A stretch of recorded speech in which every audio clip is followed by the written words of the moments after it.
So now I have to ask you about Lady Gaga. Oh, Born This yes. Way. So funny. This keeps coming up and I Orville love it. Peck's I cover know.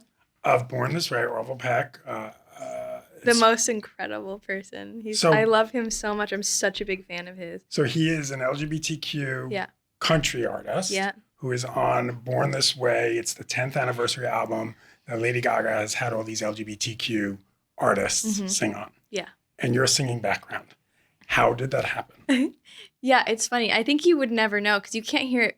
You can't really hear it. Like, it Well, sounds when like. I saw the headline, I was like, and I'm listening. Yeah. I'm like, it has to be background. It's just like the background. Like, you can kind of. It's like whatever voices you're hearing in the background, I think, is me. Right. At different stages in the song. But my best friend's husband was producing the song. Okay. And they live next to us. And I'm there every day. Like, we're like, there. She's my. She runs my production company. Okay. I write with her. She's my best friend. So I'm there all the time. And her husband is a music producer. Okay. So he was just in the back house and he was like, can you just come in here and sing background? Because I need like a voice. And I was like, yeah, for sure. I didn't really know what it was. He was like, I think they said like, oh, it's something for Lady Gaga.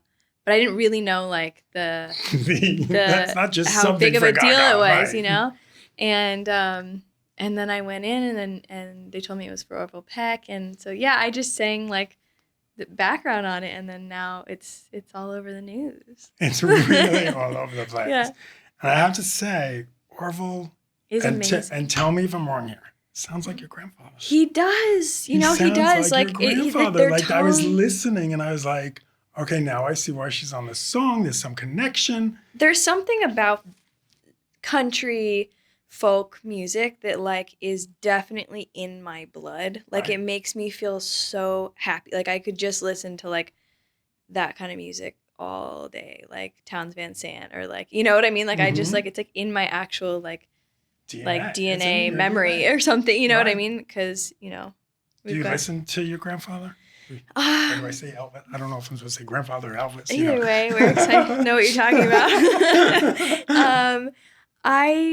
I don't put it on. If it's on, I'll listen to it. You know, there's definitely like emotion around it. Yeah. You know, it's like there was definitely a lot of grief around it growing up, especially seeing my mom and my grandma. You know, like there was kind of a sad thing, tragic kind of a thing. Yeah. So there was definitely like that relationship to it, and I could see from a young age it would make my mom sad, and so I could feel that. So it's definitely an emotional experience, especially if it's one of the more emotional songs. If it's like, you know, one of the more like upbeat songs, it's not. Yeah, totally. Kind of, yeah. But the more like gospel stuff or that kind of stuff, it definitely makes me emotional. But I will listen to it if it's on. I just don't go like putting it on. And you're doing more singing. Yeah. Daisy. Tell us about Daisy. Tell us about the project. Daisy Jones and the Six. Yes. So it was a book. And I heard that they were making it into a limited series. And I think limited, who knows. And I got the script, the pilot, and it's just one of those things that I was like, this would be so fun. And to, you know, be in the 70s, be in a rock band, like that's everyone's kind of dream. It's in your DNA. It's in my DNA. Yeah, maybe it's just mine. And I just like, you know, every time you say like it's in the 70s and it's in LA and it's rock and roll, everyone wants to hang out with that vibe, you know? Like it's a good vibe. So yeah, and so for that one, I really hadn't really sang before. I'd sang soft, like quietly, kind of, you know. My husband sings a lot. Like I'll sing with him for fun, but never alone. By the way, her husband's a stuntman. I love the fact that he's just a stuntman who sings. He's a stuntman who sings. He did ballet. He did trapeze.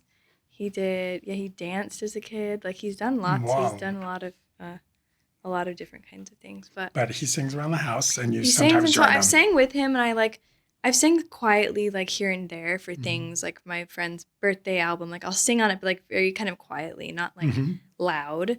And for this, they needed like me to sing loudly. So I'd never heard myself like sing loud.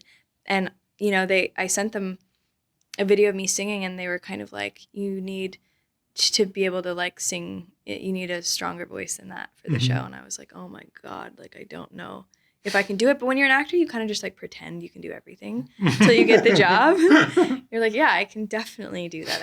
I can anything you need. Like I'll go learn it over the weekend and say I've done it for like 10 years. You know, You're giving away if your you really want the audition job, I secrets. know it's a secret. It works sometimes. I know French and For sure. Italian. You're like, we. Yeah. And so I went and like, I tried singing in the car. I tried singing like a loud song and I sounded so bad. I was like, it almost made me cry. I was like, I can't do it. And I hate when I can't do things. Like I really like push myself. I want to be, if I want to do something, I need to do it, you know? So I tried and I was like, this is one thing I don't think I can do. And so I just did it again. I was like, I sounded so bad because I'd just never done it before. Right. And then I went to a voice coach and worked with him like 4 times. And I could kind of be like, hear that I could maybe do it if it just felt so out of control. I'd never like used my voice before, You have to control it. You have to control it. And then I just kept doing it. And then, you know, I sent them a video. I finally got to a place where I was like, okay, maybe I can do it, you know? And then they hired me. So I was like, oh, okay. Like, I don't really have a perspective on it at all. Like, I'm like, if you think it's good, like, sure, let's go for it. Are you, again, going back to your DNA? Yeah. You know. Yeah. That's going to be one of the first things people are listening to and looking for. Totally. Is she like Elvis? I'm not. My voice isn't like Elvis, but I'll tell you what, like I just realized recently that I do have kind of a country voice. Mm-hmm. Like it's like I realized that like the other day in the studio we recorded a bunch of songs and I was like, I just realized today I think I have a country voice. Or like I don't know what it is. It's a weird. I have a weird voice, but I'm not used to it. You know, when you don't sing for a long time, you're not used to hearing it. So I don't really have great perspective on it, I don't think. But it's fun and I love it. And I'm always interested in trying things. And, you know, I have like a weird thing where I don't care if I fail at things. And that has been really helpful in this process. Trying something new, learning something new at 30. What is it like going, you know, I know we talked earlier about, you know, both of our brothers passing. What's it like going back to work and going back to the real world when you've Yeah, I think when you're in grief, as you know, like everything for the first time hits you. Like it's like, oh, I'm experiencing this in grief now. It's the little things at first. Like I'm going to the grocery store in grief. Never done that before. And then it's like, oh, I'm going back to the gym in grief, or, you know, and so you kind of have to re-experience everything in grief all over again until you've kind of done everything in grief, in my experience. You know, for me, first it was like car rides in grief, and then, you know. That's so, I've never heard it said like that. That's so, like, especially, you know, I went to go visit my mom. It was the first time after my brother passed. Yeah. Like, that's the ultimate, thing. And seeing different people, being in social settings, being back at work. You know, I definitely am. I'm doing a show called The Terminalist at the moment, and that was my first job back to work. And so that was like a new experience being on set in grief. And then how do I navigate this? And you know, everybody in your workplace knows. You know, in my case, everyone in the world knew, but a lot of the time in your workplace. And then so it's just like all of these new things come up where you're going, okay, now I have to do this in grief. Now it's my birthday in grief. And so it's like you just have to, there's all these things. And so coming back to this studio and to Daisy and to this job specifically, it was like we left this sort of space and it was kind of untouched. And so going back to it, it feels like I was just there yesterday, but then all of this stuff has happened.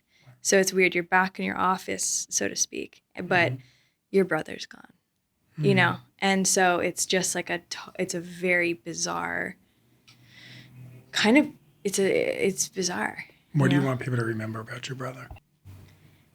I think like one of the things that I really was, one of the first instincts I had was, I think there's people have ideas about suicide and what that looks like. And,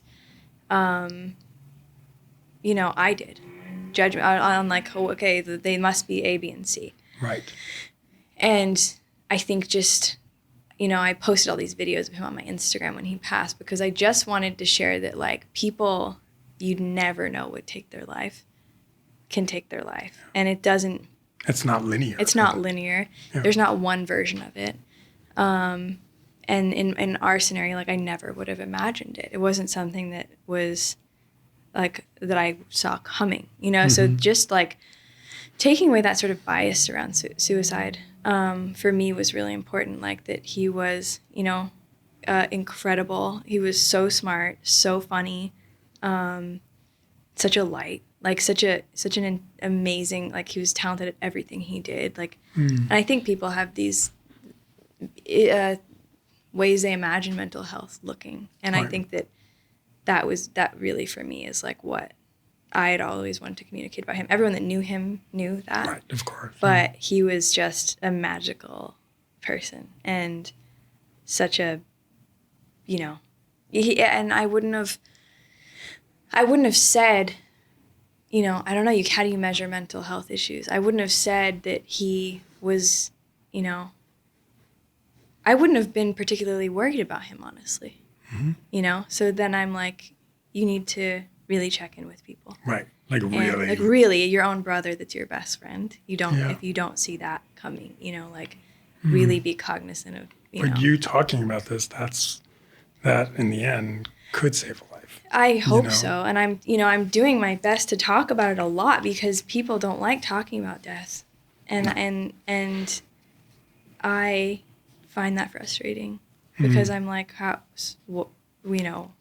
are we going to, this is going to happen to everybody at some stage, and grief and loss and death. And I just, as much as I can, I bring it into conversations and if it's appropriate, obviously, but particularly with people who have gone through similar situations, because I did, and I saw how uncomfortable it made people and how no one really knew what the right thing to say was, and so I don't know. I'm kind of, there's so much secret, like, there's so much like, oh, I don't want to talk about that. Yes. I don't want to, like, I don't know if should I say it, should I say it or should I not talk to you? And I'm just very much like, yes, talk about it.